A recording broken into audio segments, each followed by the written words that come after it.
Welcome to Therapist Take Podcast. In this episode, we're going to talk about pressing pause, so don't go anywhere.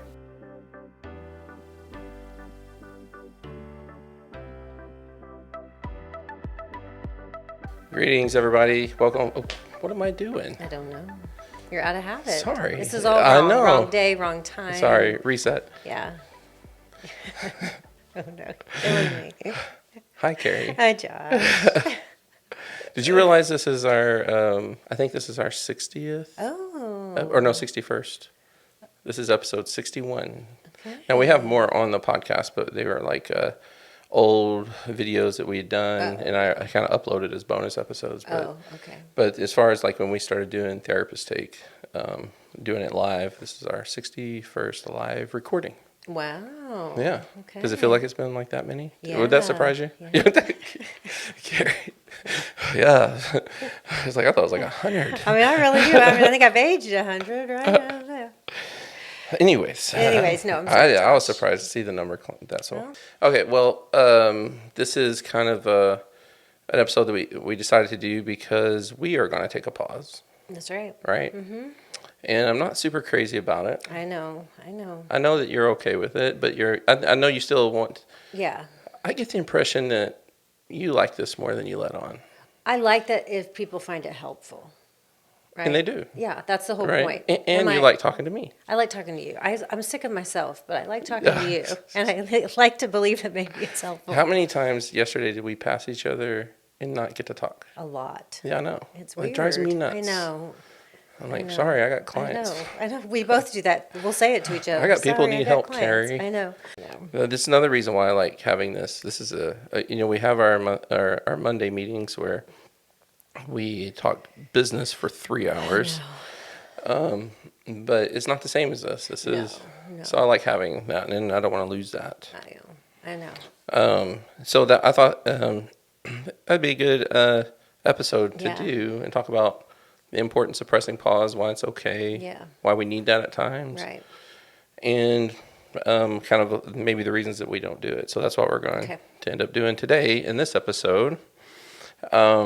So before we dive into that, just want to do the typical housekeeping I do every session.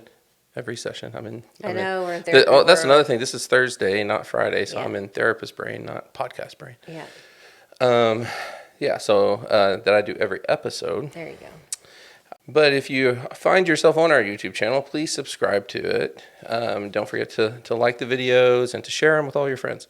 And then if you're listening to this on the podcast platforms, whether it's Apple or Spotify or whatever, wherever you're listening to your podcast, please stop what you're doing for a second and just go give us a 5-star review and come back and start listening again. And so the last thing is make sure you're checking your show notes. And one thing I wanted to mention about the show notes is that I actually chapter out the notes as much as, if I have time to do it, which I typically do, we'll go in and chapter them out and put different points that we're making. And that way, if you don't have time to listen to a full episode or you want to go back and re-listen to something that later that we heard us once, but you wanted to kind of think about it some more, check out the show notes and you can just click on those different timestamps and jump right to the part you want to be at. If you want to just bypass the hi Carrie part, you can do that. But it's the best part. So,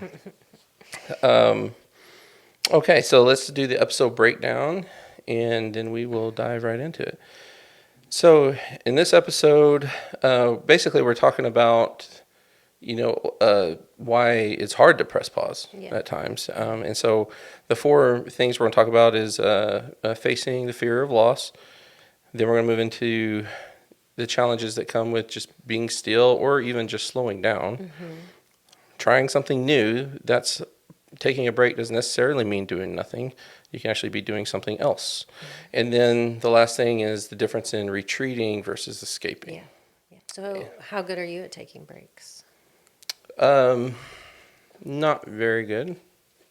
I'm good at doing something else. So it's difficult. It's kind of odd for me because I have narcolepsy, as we've talked about before. I have to make myself take breaks daily. So it might be a little different than a lot of people's experience. They can just go, go, go, go, go, and then get 4 or 5 hours of sleep and get back up and go, go, go. I can't do that. Yeah. So if I'm going to be functional, I have to force myself to. Yeah. And when I say force myself, like if I want to, take a break before my body makes me take one, True. basically. Right. Get And ahead I of it, definitely yeah. don't want that happening like in the middle of a session or something like that. So if I know I have a long day, like I did on Tuesday, I wasn't super tired at my break time, but I still made sure to take my scheduled nap just so I could make sure I'd be awake for the rest of the day. Yeah. Okay. And I was. And then a tornado hit. And I was really awake. Okay, that'll after do that. it. Yeah. That adrenaline, cortisol, that'll really Yeah. get you awake. Yeah. Yeah. I think you're better than some at taking breaks. Yeah, I just don't know. Well, my personality is to where I'm not crazy about working. I mean, it's got to feel fun to me. Like that's why, like I think I have to have something like a podcast or something. Like if it starts feeling like work, like it, like I've got to play somewhere in there. And I realized this. My middle son's a lot like me. Like he just wants to play and play and play. And I'm like, man, as frustrating as that can be, like trying to get him to help out around the house. Yeah. Or something like that. Like it's just like him, in that sense. You were like that in grad school too. Yeah. If it was getting too serious, you would be funny. Yeah. Yeah. Well, I think You'd probably yuck it is up why in the clinic and all that good stuff. Yeah. What about for you? Do you? I'm not good at taking breaks. I'm good at taking breaks if I understand that it increases productivity. Yeah. If overall I'll achieve more, I'll take a break. Yeah. Otherwise, it's a waste sign of weakness. Right. So I really need the science of it. Yeah. So, when you go on vacation, do you forget about this place? Sometimes not. If Yeah. I'm still having to work, like sometimes I have to do business stuff. Then Right. It's hard. Like I'm like, oh, today I have to make sure I do blah blah blah. Right, Like right. put it on. So then it's hard. But I like to be able to. My hope is this summer that I'm going to do that. Yeah. I will say, and some of it's just probably my ability to compartmentalize too. Is I when I go on vacation, like I don't even. Playing, but I you're don't good even. at that. Yeah, I don't even think about this, unless I get a text from someone here saying, Josh. "Yes, yeah." Then I'm like, "Ah, baby." And it always is. Something And I happens do. when you're When I gone. say I don't think about it at all, I check my emails daily when I'm on vacation. I check my texts. But Right. it is. I think it helps knowing like that you and Rebel are here. Yeah. Taking care of stuff while I'm not there. Yeah. So let's just dive into the first Okay, yeah, I think the we first should. point, or facing the fear of loss. Yeah. And I know for me, like when I go on vacation, like I just got back from a small trip I took. I haven't gone to the gym yet since I've been back, and I was going pretty regularly up to that point. And the reason why is because in my mind, I'm like thinking about all the time that I'm losing while I'm at the gym that I need to be catching up, because as we know, when you go on a vacation or something, you get behind, right? And so it, like, there's this fear that I have of pausing, making myself go to the gym, meaning I'm not going to be doing things I need to be doing here because I'm taking care of myself there, right? I think part of the fear of this too is, though, when we talk about fear of facing loss, it's also sometimes rightfully, but sometimes just completely deluding ourselves into thinking that if we stay busy, then we're good. If I don't stop, at least I'm moving forward. And the loss of like, no, it's okay to not get all that work done and go to the gym for an hour. Right. Right. Yeah. Like you have to sit there sometimes at the gym thinking, oh gosh, I got to get that done. Right. And so Right. sometimes it's easier just to say, never mind, I'll just do it. Right. And Right. so sometimes pressing pause means we have to feel that intense fear. Right. And Right. we're just very good as humans at going, oh, well, let me push it away, or let me do something about it, rather than let me just experience it. And going to the gym's not the only No, way to it's not press the pause, but I was only- just want to right, know, like, for right. you, is there something that you do that helps you make it okay?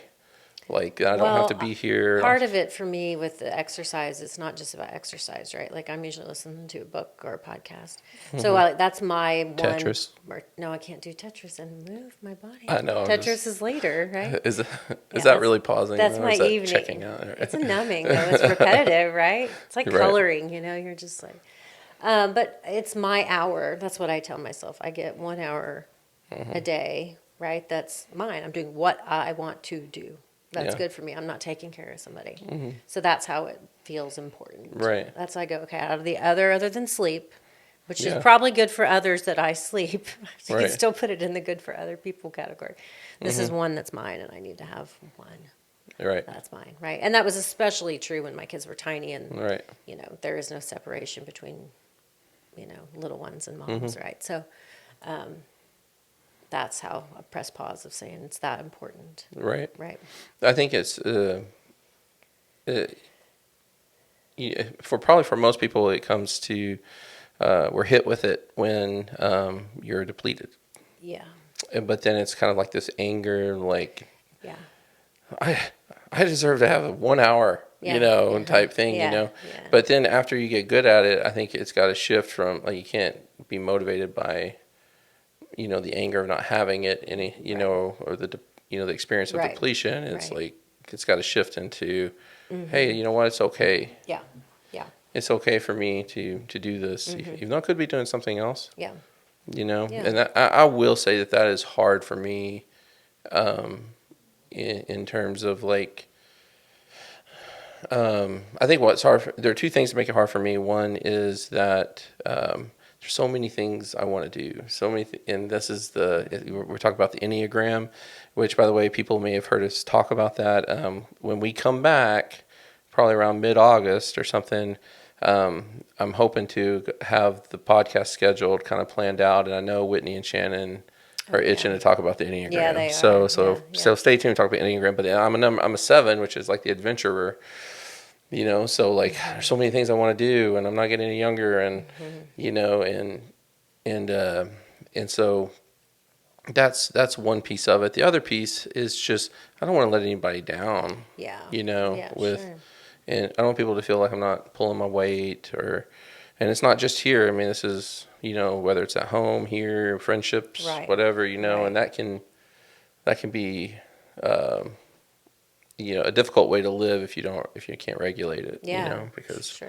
my guess is like most people aren't out there going, well, Josh is on vacation, he's not pulling his weight. I think we just got to overcome that fear. Is it possible that we don't pick back up with this? I mean, it's possible, Yeah, sure. but I just don't think it's probable, Right. And one thing I tell people a lot is focus on what's probable, not what's possible. Right. I did have a quote with that. I wanted to read it. I mean, I know it's not on your people's screens anymore, but the quote that came up with it was, and it's an unknown author or source here. Sometimes we fear the end, not because it's bad, but because it asks us to trust that something meaningful can begin again. Yeah. All right, let's go on to the Next second one, Okay. which is being still and slowing down. So I have a quote for this one. This is a quote by Herman Hesse. Don't know who that is, or it's either Hess or Hesse, which says, "Within you there is a stillness and a sanctuary to which you can retreat at any time and be yourself." So we talk about that a lot with clients. Like We just do, being. right. Sometimes it's just slowing down, Yeah. but I think we do need to be able to be still. Yeah. Yeah. Yeah. And I agree. just sit or lay. Right. Just not with thinking about what the next thing to do is, just kind of, and I think that's kind of where we've talked about having somebody on the show to talk about meditation. Yeah. Someone's really good at that. Right. I'm super impressed with my wife. She does yoga every morning. And I know yoga isn't always about being still. Yeah. I mean, there's movements and things like that, but there is a stillness to it, right? Yeah, the simplicity to it. I think that being still is also, we had the episode on nature, right? And I think slowing down, when you're going on a run or a trail run for exercise, right? But when you're like, you know what, I'm going to go take this trail. I'm going to notice the insects and the, you know what I mean? That slowing down is a different experience, right? Sure. And I think for a lot of, especially clients that are, I would say, you know, kind of stay in a hyper arousal state, right? So they're, you know, a lot of partners that betrayed, you know, or betrayed partners, they are great at TCB, right? I mean, they, what do I need to do? We'll solve the problem. Let's Right. take action. And some of the hardest stuff is the slowing down and being still. And so the environments that I've observed are going to give you maybe, I don't know, the most likelihood of being able to do that is when you're in nature, Right. right? Because Yeah.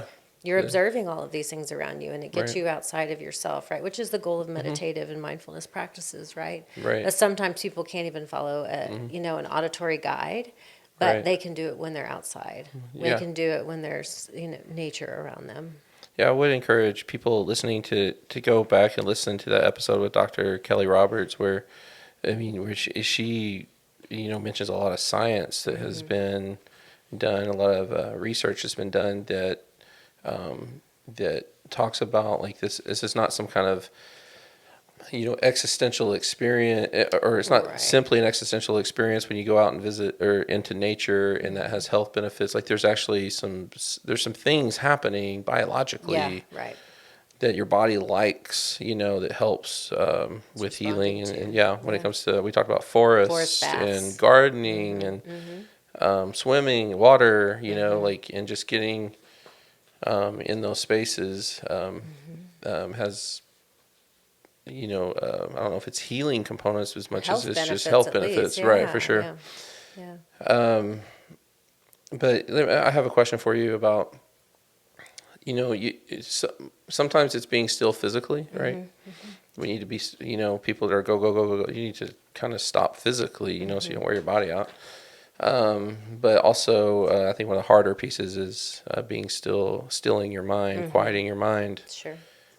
So you can be on a run and running, you're moving physically, which is good to exercise, and that helps you quiet your mind. Right. Right. Right. But I think the opposite happens too for people sometimes when they are being still physically. Their mind races. Their mind races, right? And their mind, so they might be sitting. One reason why someone might have trouble just sitting there is because they can't turn off their mind. And a lot of people talk about this happening when they lay down and go to bed at night, right? Right, right. So I do think like that. I don't necessarily think that you need to be good at running and problem solving. Although I will say some of my best ideas come when I'm When on you're exercising. Yes, Yeah. Oh, yeah, for sure. But I do think that we need to be able to be still physically, rest physically, and be able to quiet our minds agree. at the same time. I agree. Yeah. How often is your mind going? Like, is there a moment your mind is still? It just went blank. Yeah. You had asked an unanswerable question.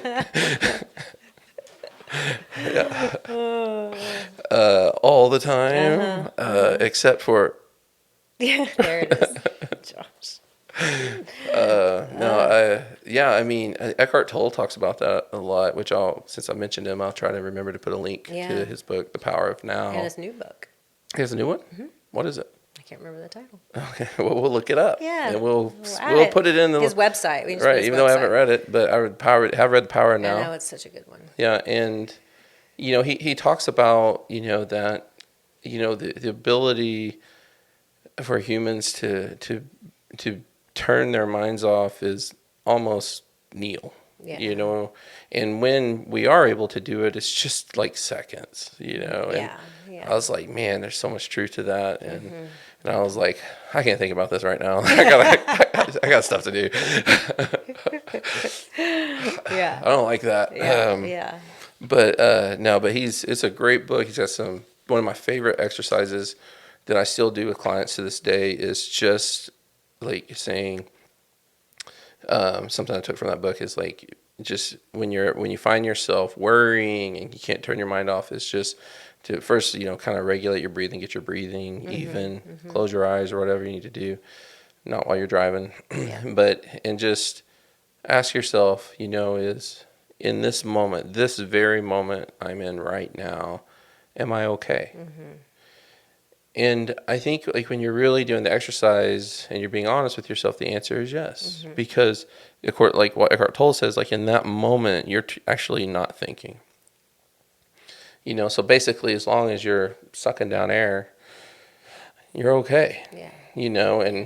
And I don't think Eckhart Tolle or in a lot of these spiritual teachers are going to suggest that you don't deal with the problems of your past or not to plan for your future. They're just saying one thing we're not really good at that we need to be able to do is that exercise of just being still and present. And my assumption is that someone like him could probably do that for a lot longer than a moment. Right. Right. I think it takes diligence and repetition. Yeah. You have to work at being still. Yeah. And one thing that I say is that, you can be, if you do that exercise, you could be on your deathbed 5 minutes away from kicking the bucket and you could still say, I'm okay. Yeah. And the moment you're not okay, you won't even know because you'll be dead.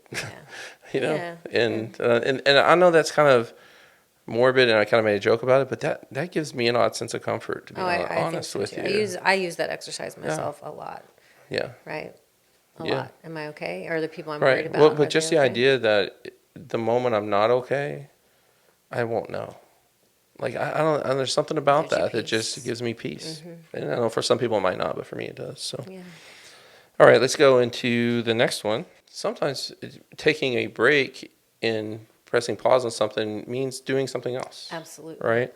And so I have a F. Scott Fitzgerald quote here. It says, vitality shows in not only the ability to persist, but the ability to start over. Oh, yeah. So. New. Yeah. But being the Enneagram 7, this really appeals to you. Yeah. Right? Yeah. And so there are lots of other Enneagram types. Does it appeal to you? Yeah. Not to the extent that it does with you. But I know. Believe me. How many times in a given year, I want you to see if you can give a number to this. Okay. In a given year that you say the words to me, Josh, I can't deal with that right now because I'm coming to you with a new idea. Like no more new ideas today. Like it hasn't been as much this year as it has in other years. Yeah. But I still say it very regularly. Right. You know why I think it hasn't been as much this year? Why? Because we have been trying to get the new ideas in order. Yeah, because we're too busy with all your other moments of, what we should do, Carrie? Yeah. I'm like, I better not bring these new ideas to her. I'm just going to say that now. We need to wait till we get stable before I disrupt everything again. That's right. The podcast was a new idea. It was. Yeah. Some of the ways we do treatment is a new idea. Sure. The way we organized our group. Wheels are always turning. Yeah. And I think that's where we complement each other really well is like, you tell me no. I I do. That's probably the reason why we're still operating. Right. But I think I do find in my life that I tend to have people in my life that are probably more 7s than me, and I must like that because I have those people in my life. Yeah, right? Is Nick a 7? Mm-hmm. Yeah, really? Kind of. He's a 7 and a 9. What about your kids? My son. I thought totally Christopher. I love that kid. Man, he is down for fun. Yeah. That is way more important to him than pretty much anything. Right. That's cool. Yeah. That's cool. So, but I think trying something new is, and when I even just think about it from like a biological, like just taking it down to the tiniest moment, like new neural networks when something's novel. Right? Like, I've never tasted this before. I've never seen this thing before. I've never felt this way before. Man, you talk about powerful, right? Yeah. And it changes things, right? Yeah. Do you like museums and things like that? I love museums. Right. You talk about that. What number are you? Well, we'll have to follow this up in the Enneagram episode. Yeah. Right? Yeah. I've always thought I was a 1, but then Shannon and Whitney told me that I was using outdated numbers. Yeah. Okay. Well, I know like you and my wife are a lot alike in a lot of different ways. So I must be, as you said, like drawn to adventurers. Like I think I'm probably drawn to stability. Yeah. Right. Yeah. And And she likes museums, and I don't get it. Like, I'm like, I don't get it. Like, but we're talking about being still, right? Yeah, And like, to go and walk in somewhere and just stare at something. I was like, you can't even touch it. Oh, but Like, there are lines. yeah, but Like, you're learning. all I'm looking at the line, Think about wondering what's how can happening I in cross people's this without somebody brains. seeing? Yeah, see, and all I can think of is the excitement. And I have to of it. tell Liam, my son, because he's a lot like me, when we go to museums, hey, do not cross that line, because I know what he wants to do, because he is me. Uh-huh. And but you know what I'm looking forward to? What? Well, one, first of all, like, if there's an artist, because I do like art. Yes, You you know, do, so if yeah. there's an artist that, like, I'm a big Salvador Dali fan, I would be interested in seeing their Right, work. right. But I'm ready to get to the gift shop, Oh my God, where you can touch things and buy things and, my like, son, he loves a gift shop. well, yeah, Since he could talk, he loves a gift shop. right. Yeah, so I don't know if we're getting off track here a little bit, I don't know. but the No. point I was making is, like, that is, I feel like that's almost like a combination of like a novelty and in being still, is like people who are able to go to a museum and see something they haven't ever seen Yeah. and just sitting with it. And my wife will stare at a painting that I don't get, that's painted like a solid color canvas. Like a Rothko kind of thing. Yeah, it's got like a line through it, Yeah, that's and almost in tears. And I'm like, I'm like, I could have done that. I could have. Says everybody who didn't study art. Yeah. Yeah. It's just, I don't necessarily think it's the painting that's evoking the response. It's just being still and experiencing Noticing, something that you've heard about or learned about or seen. It's like, wow, I'm getting to look at a Jackson Pollock Right. or, Right. you know, something like that. So, Yeah. and so the fourth point, or the fourth way that I think is difficult, makes it difficult for people at times, is just the ability to take a retreat and not let that become an escape, Right. basically. So, Right. slowing down or being still or pressing pause is about retreating, not escaping. And so I like the Hal Runkle quote, which I've used for years, from the book Scream Free Parenting, where he says, the fewer intentional retreats we take for ourselves, the more we find ourselves unintentionally finding ways to escape. I agree with that. Yeah.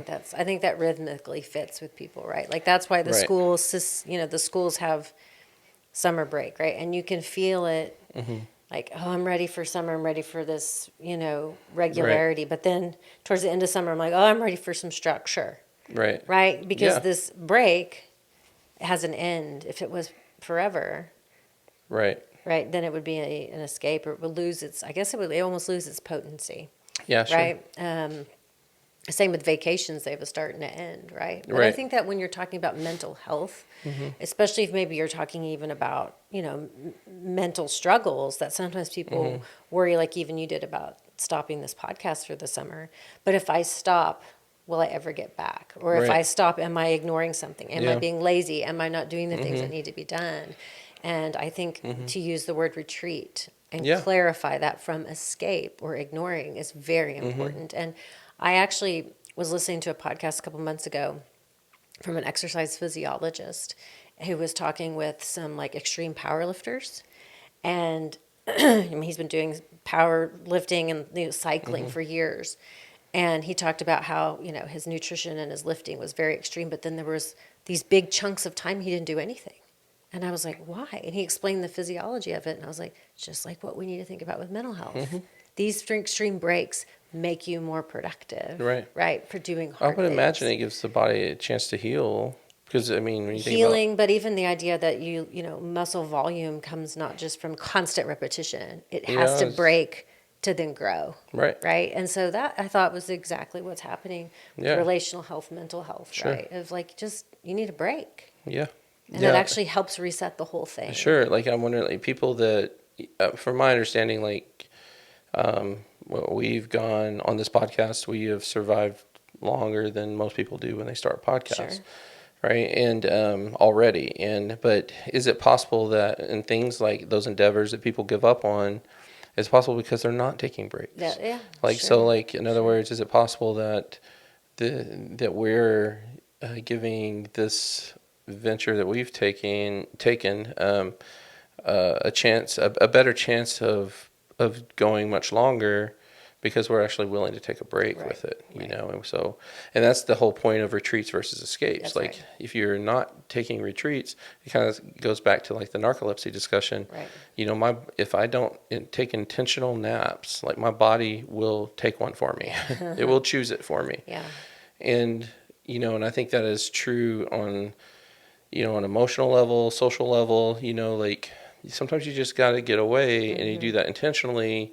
You're less likely to find yourself craving it and it kind of like your mind and your body forcing you into it, Yeah, right. and that's when, retreats become escapes, and usually those aren't very productive. That's right. They're survival instead of like additive. Right. Right. Yeah. Yeah.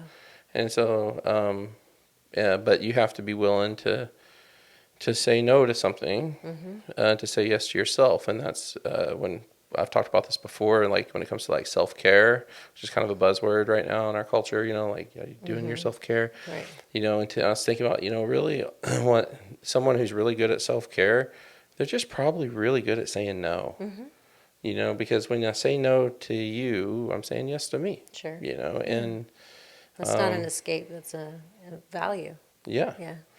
Yeah, and so